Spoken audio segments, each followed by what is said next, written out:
So golden nugget number one is absolutely listen twice as much as you're speaking. And the second one is learn how to become a coach, learn how to become a good question asker. One of the best things that we can do in creating better solutions, better ideas, better environments where people feel seen, heard, and acknowledged, belonging, is being asked more questions rather than being told more stuff.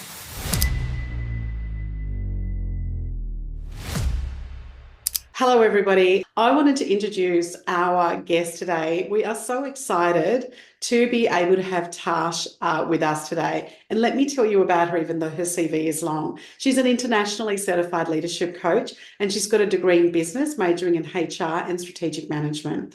Dare to Lead trained, which is amazing, and we will talk about that, and also a diploma in positive psychology. She's got a 13 plus year in HR, and she's worked across a variety of industries and built a pretty thriving coaching practice since 2019. Not only does she use her own experience and her career as a people and performance manager, but she's been now coaching leaders for a long time, and she looks at the essential skills that they need. Tash uses her experience to create transformational results. She also brings the realities of being a wife, a mother, a juggling business to her coaching, which really helps the people that she works with really empower them and share those experiences with her. And she talks about just be the leader that you want to be. It's so lovely to have you here, Tash. Thank you for joining us. Thank you for having me, Shivani. I'm excited to have this conversation. The first thing I always want to know is like there's all these things that people do as guests that we have on this particular podcast, but I'm always curious to understand what are some of the biggest challenging that you've had, maybe one or two that have, that was so challenging for you, whether it be personally or business wise, but they became those moments of transformation for you. I know that word transformation, which I love, was also in your bio that I just read out, Tash. So tell us about a couple of those and how you navigated those. Yeah, so with now doing work in the people leadership space, I guess one of my biggest challenges throughout my career was having really crap leaders, if I'm going to be blunt, seeing a lot of mediocre management, seeing a lot of mediocre leadership, and how that really impacted my ability to be my best and to reach my potential and grow as much as I could in my career. And so there were a number of stages throughout my career where I burnt out, I became very overwhelmed. And I'm not going to say that that was only as a result of leadership. However, a lot of what I saw and a lot of what I was exposed to wasn't always healthy and supportive leadership. And so I really had to do a lot of that self work. I had to figure it out myself, and it took a lot longer than it really needed to. And I saw a lot of it happening around me as well. Like there was just so many things that weren't being properly addressed, weren't being properly talked about, weren't being fixed, that were causing a lot of people around me to also experience the same things. And maybe I was more exposed to that being in HR and having a bit more of an exposure to the business as a whole, and especially management practices and things like that. But I became extremely cynical as well towards the later parts of being an in-house HR practitioner, especially with management decisions around restructuring, change processes, things like that. And that's what led me to starting my own HR consulting practice before I started my coaching business. And a lot of the clients, I actually didn't do leadership at the beginning of my coaching business. I just wanted to help people be the best that they could. But a lot of people that found me were leaders, and they were really trying to figure out how they could holistically look after themselves while also building their leadership skills to be able to be better leaders and to be the leaders that they didn't get to have when they were coming up.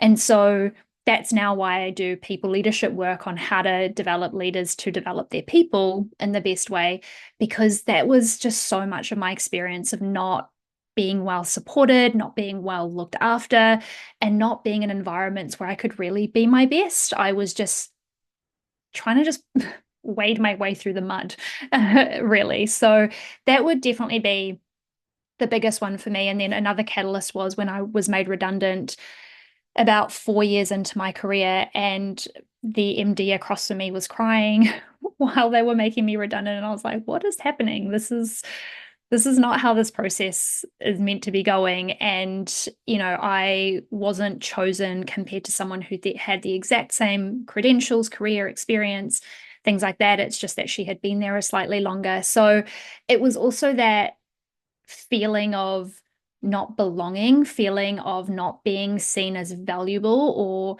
and also reflecting on myself of did I actually have the skills to articulate my value and to showcase what I could bring, and that just really catapulted my career from that moment as well. So that being in that practice myself, being in that process myself really lended me towards how can I create processes like this that really support people. And unfortunately, I couldn't do that in-house. And so now I do that externally.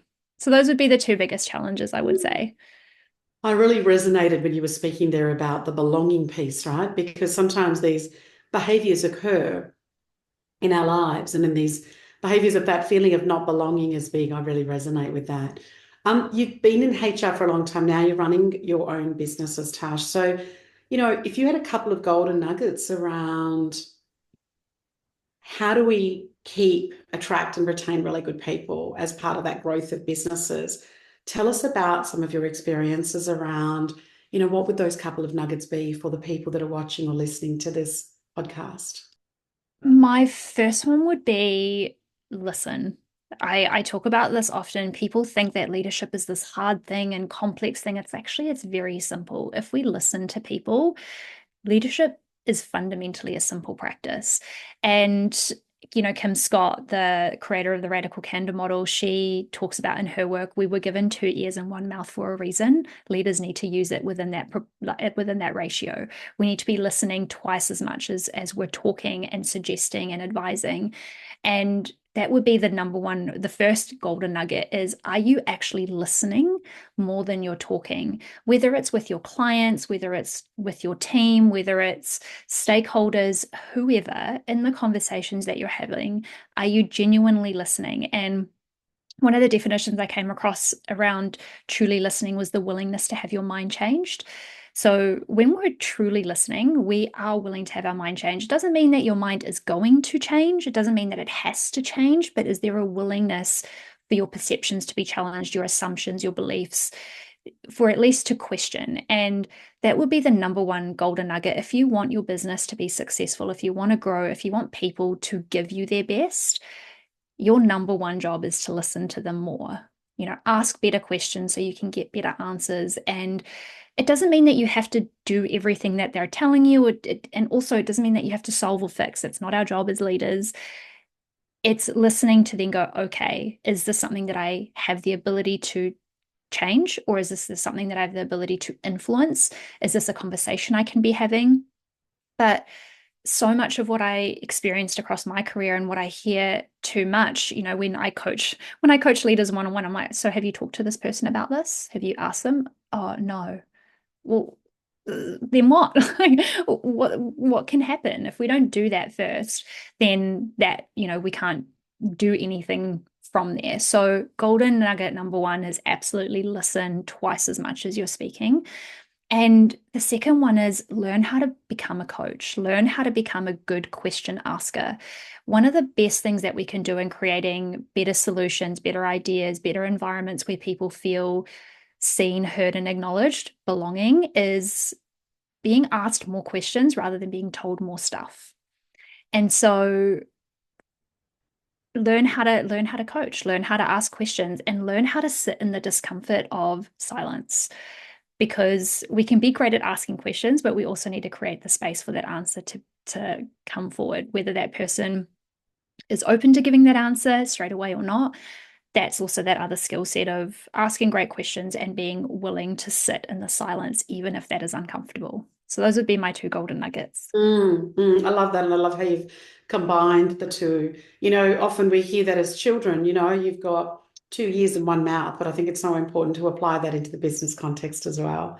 Um, Tash, tell me a little bit about, you talked about some of the challenges, you talked about being made redundant, and your role being made redundant and how you dealt with some of that. So obviously finding those gaps and what businesses weren't doing well has been one of the ways that you've actually created a great business.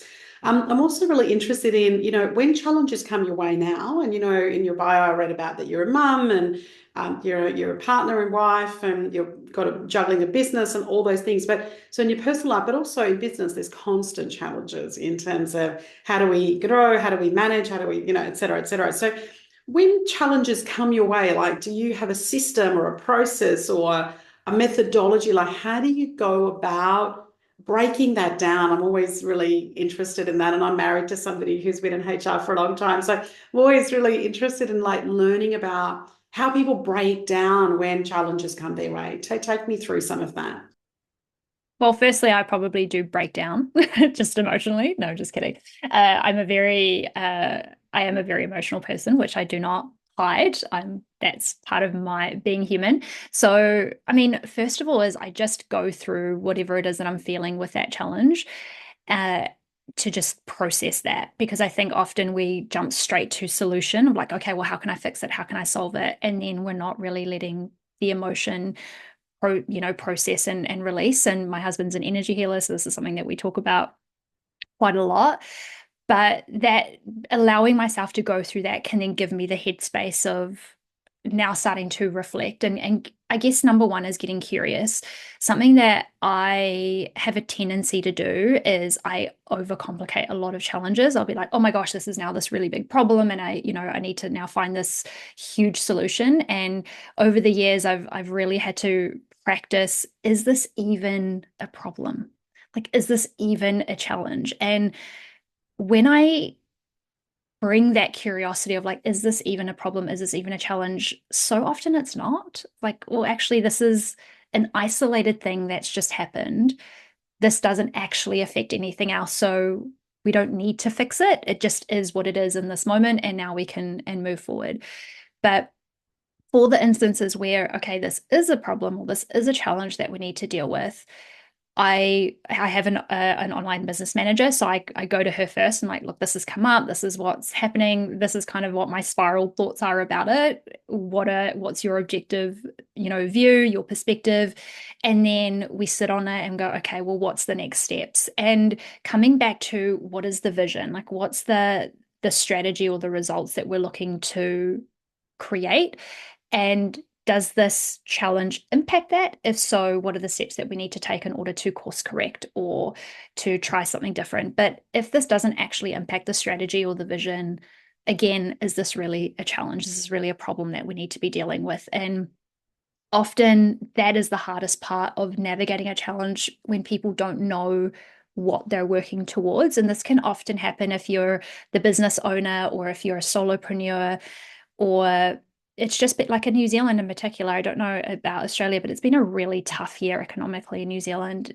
With our change of government, there's been a lot that's happened, and it's thrown a lot of people off, and it's impacted my business too. But I've really had to come back to, okay, well, but what is the strategy? What is the vision? What parts of that need to change? But if none of that needs to change, what are the steps that we can take? And so that's the process that I go through myself, is I just emotionally experience what I need to experience. I get external perspectives from people that I trust, from people that have my best interests at heart, not just willy-nilly people who who aren't invested in that same way. And then how does this fit in with the strategy and the vision? And what does that look like in terms of a solution? And that has really served me well. It's not something I've always done. It's not something that I've been exceptionally skilled at, especially being you know, a solo business owner with with my team. Being in a business and having a CEO and stuff tends to feel a little bit easier because someone else is doing all of that strategy setting.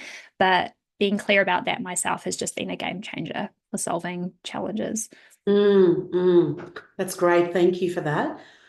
You've done so many things in 13 plus years that we've been just speaking about. What about the future? And sometimes people say, I can only see a year out, 5 years, 10 years. Maybe you have a big, hairy, audacious goal, a BHAG. Tell us about some of your future things that you want to do, achieve, create, be.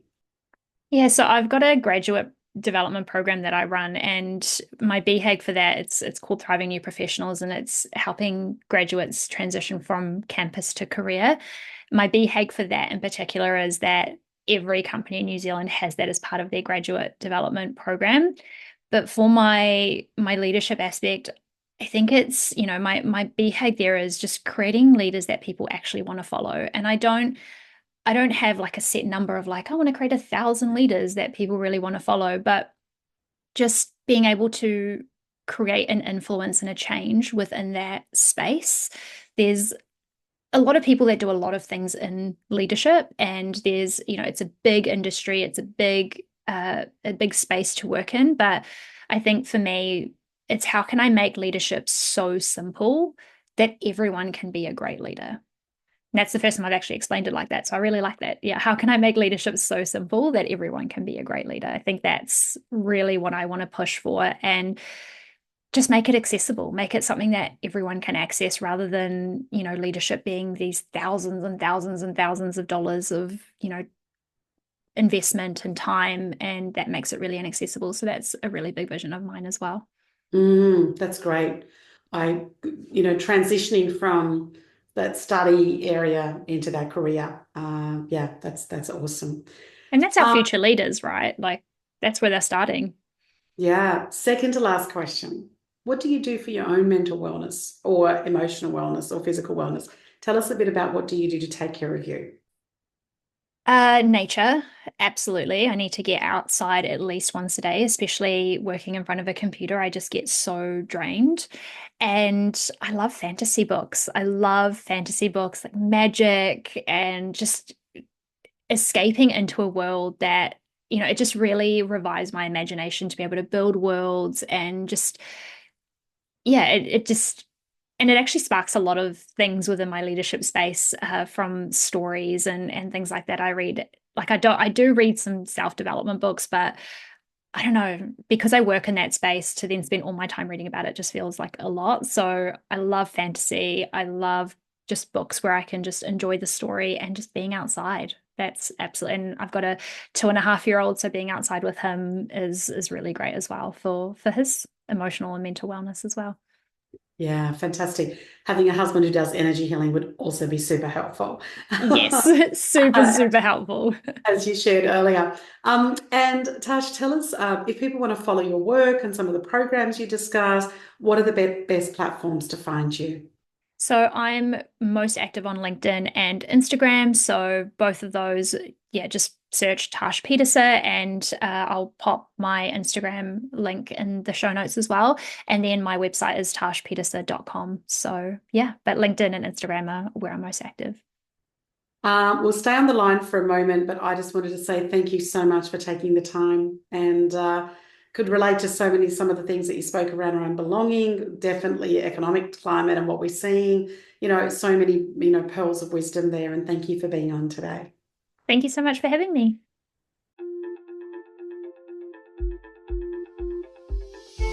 I'm Shivani Gupta, and you've been listening to the Grow Your Business podcast. I hope you got one idea that you can think about or perhaps even implement straight away in your business. Thank you for listening. Follow me on Facebook, Instagram, and LinkedIn under Ask Shivani. Remember, I call it Ask Shivani, so please send me your questions that I can address in this podcast for you. And I would also so appreciate if you went to the Apple Podcast to rate and review this podcast.